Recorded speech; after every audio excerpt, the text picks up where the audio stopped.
మీరు గత 2 నెలలుగా తురకపాలెంలో జరిగినటువంటి దురదృష్టవశాత్తు జరిగినటువంటి కొన్ని మరణాలు జరిగినాయి.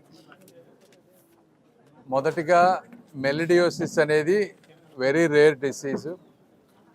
వర్షాలు తేమ ఎక్కువ ఉన్నప్పుడు అది వస్తుంది, కాకపోతే కనుక్కోవటం కొంచెం లేట్ అవుతుంది. దానివల్ల తెలుసుకునేటప్పటికి కొంచెం లేట్ అయింది. లేట్ అయ్యి 28 మంది చనిపోయారు. అయితే అవి తెలిసిన వెంటనే అప్రమత్తం అయ్యి రకరకాల కార్యక్రమాలు కూటమి ప్రభుత్వం తీసుకుంది. కలెక్టర్ గారి ఆధ్వర్యంలో ఎక్స్పర్ట్స్ని తీసుకొచ్చారు ఢిల్లీ ఎయిమ్స్ డయాగ్నోస్ చేయడానికి. తర్వాత ఇంటింటికి తిరిగి బ్లడ్ టెస్టులు చేశారు. ప్రతి ఒక్కళ్ళకి ఆహారము నీరు 2 సరఫరా చేశారు. తర్వాత ప్రతి ఇంటికి సర్వే చేసి బ్లడ్ టెస్టులు చేసి కంటిన్యూస్గా అంటే 1500 బ్లడ్ శాంపుల్స్ తీసుకున్నారు. తీసుకొని 61,000 టెస్టులు చేశారు. టోటల్గా టెస్టులన్నీ చేసి ఎవరెవరికైతే జ్వరం ఉందో వాళ్ళందరికీ ప్రొఫైలాక్టిక్ యాంటీబయాటిక్స్ ఇచ్చి కరెక్ట్ యాంటీబయాటిక్స్ ఇచ్చి చాలా వరకు మనం ఫర్దర్గా జరిగే నష్టాన్ని మనం ఆపగలిగాం. అయితే ఈ మధ్యలో ఇంకొక వ్యక్తి చనిపోయారు.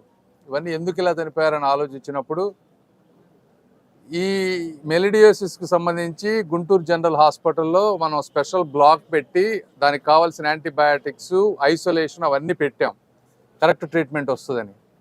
అయితే కొంతమంది గ్రామంలో ఉన్న వాళ్ళు జ్వరం వచ్చిందని చెప్తే అంటే జీజీహెచ్ మీద ఒక్కోసారి అపోహలు ఉన్నటువంటి సమయంలో హాస్పిటల్కి వెళ్ళటం ఇష్టం లేక ప్రైవేట్ హాస్పిటల్కి వెళ్ళారు వాళ్ళు ఒక్కళ్ళు కూడా. అక్కడ డయాగ్నోసిస్ లేట్ అవటం, దాంతో డెత్ జరగడం జరిగింది. అయితే ఈ ప్రాంతంలో ఉన్న వాళ్ళందరూ కూడా మరొకసారి చెప్తా ఉన్నాం, మీకు జీజీహెచ్లో ఎటువంటి ఇబ్బంది ఉండదు. జ్వరం కానీ ఏదన్నా వచ్చినా కూడా మీరు మాకు ఇన్ఫామ్ చేస్తే మీకు కరెక్ట్ ట్రీట్మెంట్, టైమ్లీ ట్రీట్మెంట్ ఉంటుంది. సో ఈ విధంగా ఎంతవరకు చేయాలో గవర్నమెంట్ అంత సపోర్ట్, ఫుడ్, వాటర్ ఇవన్నీ కూడా చేశాం. ఇప్పుడు దాంతోపాటు ఈ 28 మంది ఎవరైతే చనిపోయారో వీరికి గౌరవ ముఖ్యమంత్రి గారు ఒక మంచి మనసుతోటి ఒక్కొక్కరికి 5 లక్షల రూపాయల చొప్పున కాంపెన్సేషన్ ఇవ్వడానికి ఒప్పుకున్నారు. ఇచ్చేశారు కూడా, అందరికీ బ్యాంకులో కూడా పడిపోయినాయి నిన్న ఇవాళ.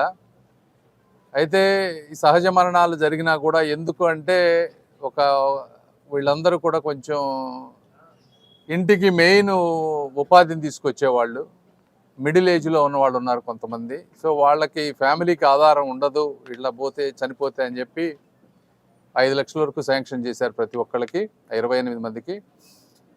ఇంకా ఏమన్నా కూడా పిల్లలకి కానీ ఏదన్నా ఉన్నా కూడా, ఏదన్నా ఎట్టి పరిస్థితి ఏదన్నా ఆదుకోవాల్సిన జాబులు కానీ ఏదన్నా ఉన్నా కూడా మేము దగ్గరుండి ఏదన్నా చూసుకునే అవకాశం చూస్తాం. ఈ పత్రికా ముఖంగా నేను జరిగింది దురదృష్టమైన స్పందించిన ప్రభుత్వానికి, అధికారులకి, అదేవిధంగా అంటే ఇట్లా డెత్స్ జరిగినప్పుడు చాలా అక్కడక్కడ జరుగుతూ ఉన్నప్పుడు అంత కాంపెన్సేషన్ కూడా ఇవ్వటం కూడా చాలా కష్టం రాష్ట్రం ఉన్నటువంటి పరిస్థితుల్లో. అయినప్పటికీ గౌరవ ముఖ్యమంత్రి గారు పెద్ద మనసు చేసుకుని అడిగిన వెంటనే, ఎమ్మెల్యే గారు మేము అడిగిన వెంటనే అర్థం చేసుకొని వెంటనే చేసినందుకు మరొకసారి నేను వారందరికీ ధన్యవాదాలు తెలుపుతా ఉన్నాను. Thank you.